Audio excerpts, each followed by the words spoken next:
You're nobody with no job or education. We don't need you in this house. As soon as my mother-in-law Rosalind said that, she splashed boiling water on me. Huge. Ching, what the heck are you doing? Caught off guard by Rosalind's sudden action, I couldn't help but scream. Who does that? Dashing boiling water is insane. Luckily, I wasn't burned, but it could have been a disaster. See? That's what I'm saying. We don't need someone unemployed and uneducated like you. She splashed boiling water on me for that reason. For the record, it's not me who's unemployed. It's my husband. If she's going that far, I'll give her what she wants. Finally decided to leave, huh? That makes things easier. But far from showing remorse, Rosalind seemed pleased that I was leaving. I couldn't stand to be here another second. I quickly packed my bags and returned to my parents' home that same day. Rosalind doesn't know that my husband is the one who's unemployed. I've been covering all the living expenses. Since quitting my job, I've been making about $30,000 a month from stocks. I won't have any trouble living on my own. If they can't pay their bills, that's not my problem. She'll regret kicking me out. 2 years ago, I married my husband, George. We both graduated from the same university and have known each other since then. Anita, where are you planning to work after graduation?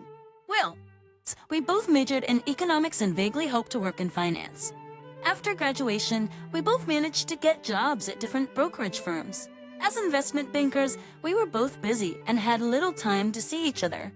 Yet our relationship remained strong, and 3 years after starting our jobs, my husband proposed. I promise to make you happy. When I heard those words, I knew we could make it work. Living with a person I love couldn't be any better. Thus, I'd be honored, and so we got married. I thought we'd live happily ever after. But then my husband said something unexpected. Could you quit your job and live with my mom at our family home? Why quit? We're newlyweds. Shouldn't we live alone? I'm worried about leaving my mom alone. My father-in-law passed away from a heart attack when my husband was in middle school.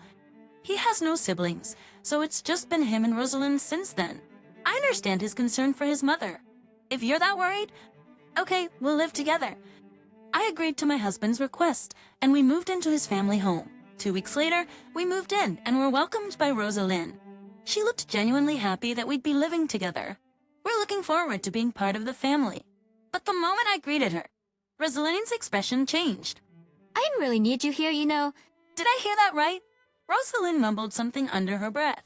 I couldn't catch it clearly, so I just left it off. At that moment, I started to feel uneasy about living with Rosalind, but otherwise, the day passed without incident. The next morning, wake up. Make breakfast now. I was jolted awake by Rosalind shouting. What's going on this early in the morning? I checked the clock by my bed. It was only 4:00, and it was still dark outside. Why are you up so early? Just because you don't have a job doesn't mean you can laze around all day. Rosalind yelled at me, still half asleep. This is way too early, even if I don't have a job. I thought so, but didn't argue.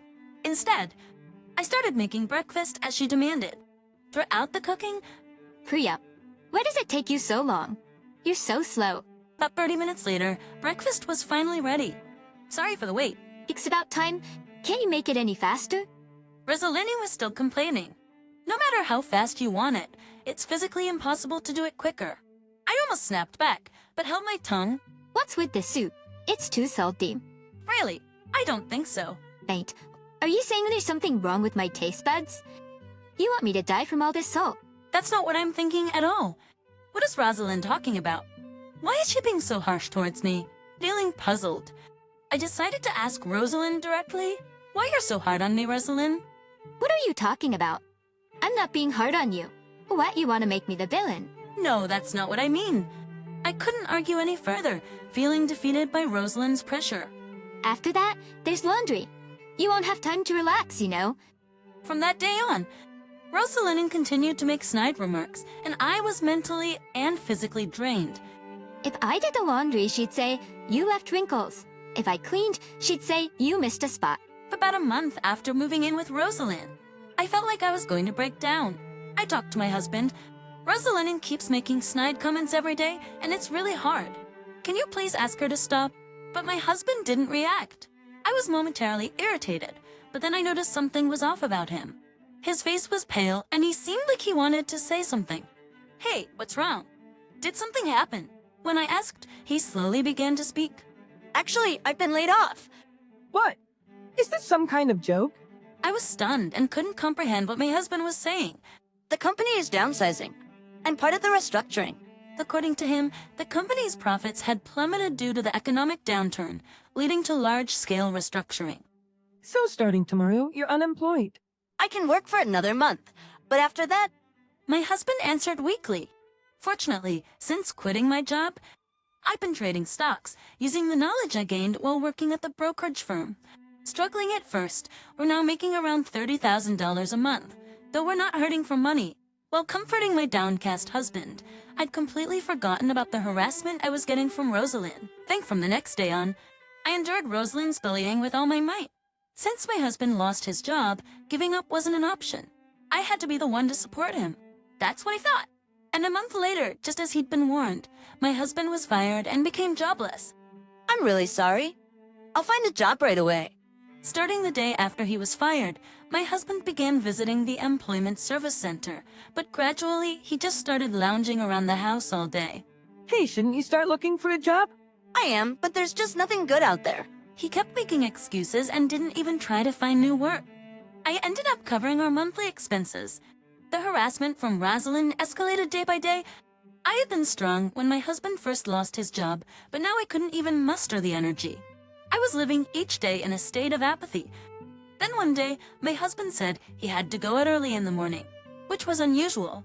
Maybe he's finally motivated to find a job. After seeing him off, I started cleaning as usual.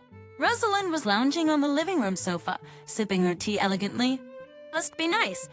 I was so annoyed looking at Rosalind that I ignored her. Then in the next moment, why are you ignoring me? They're my son's wife.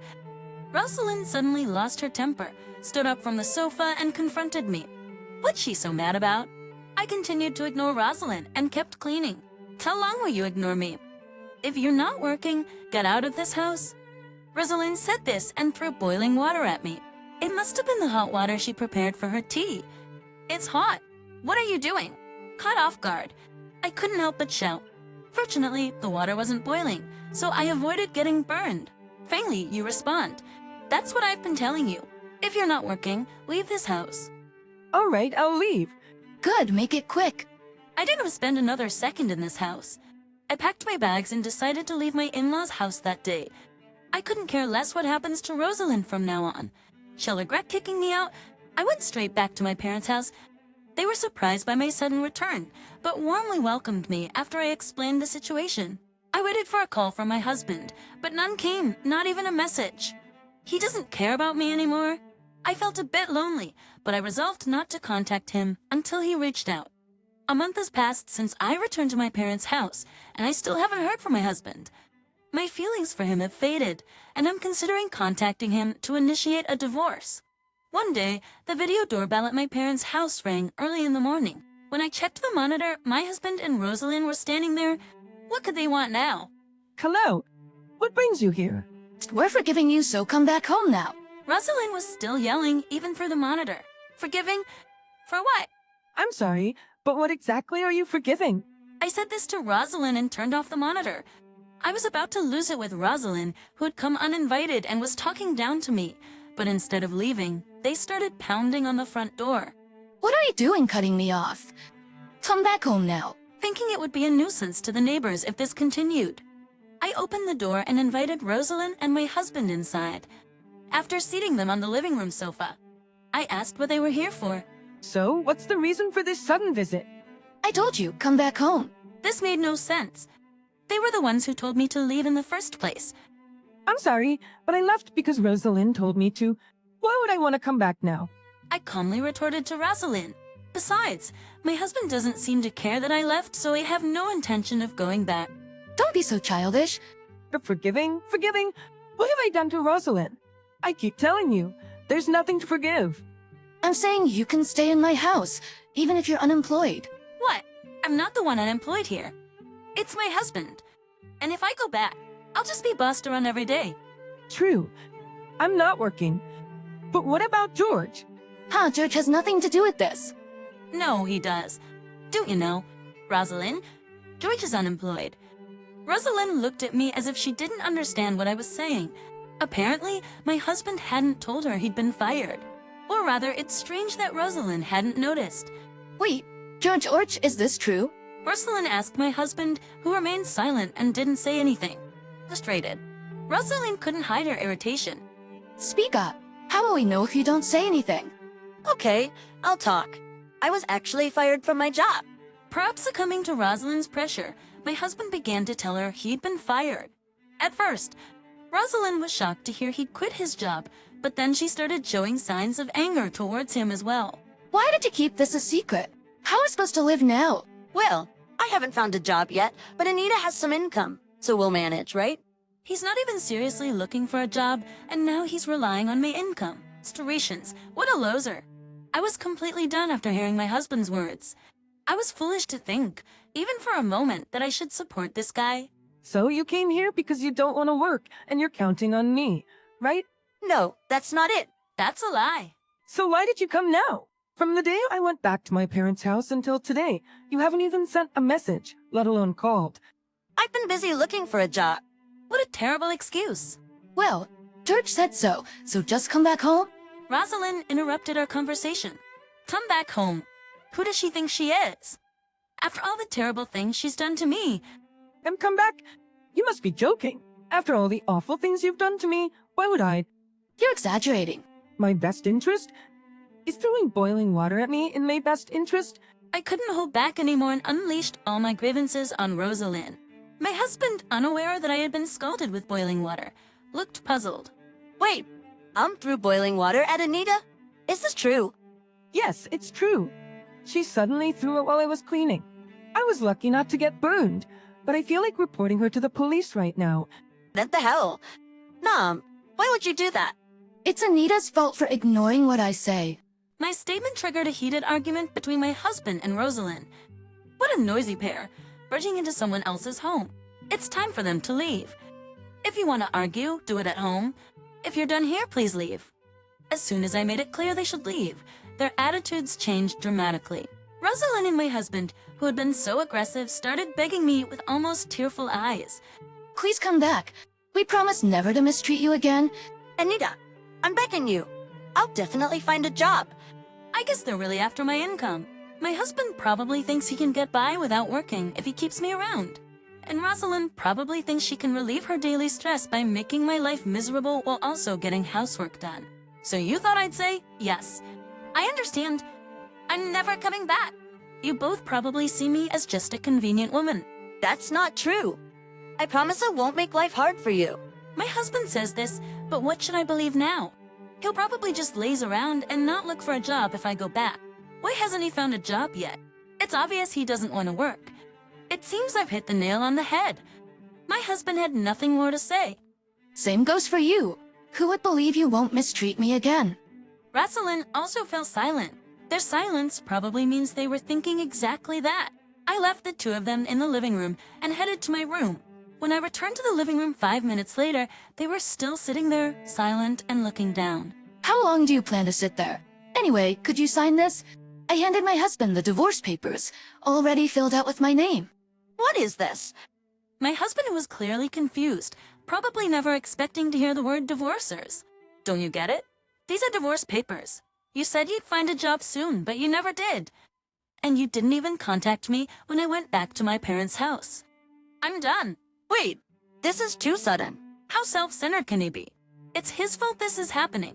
It's my decision to divorce won't change, no matter what you say.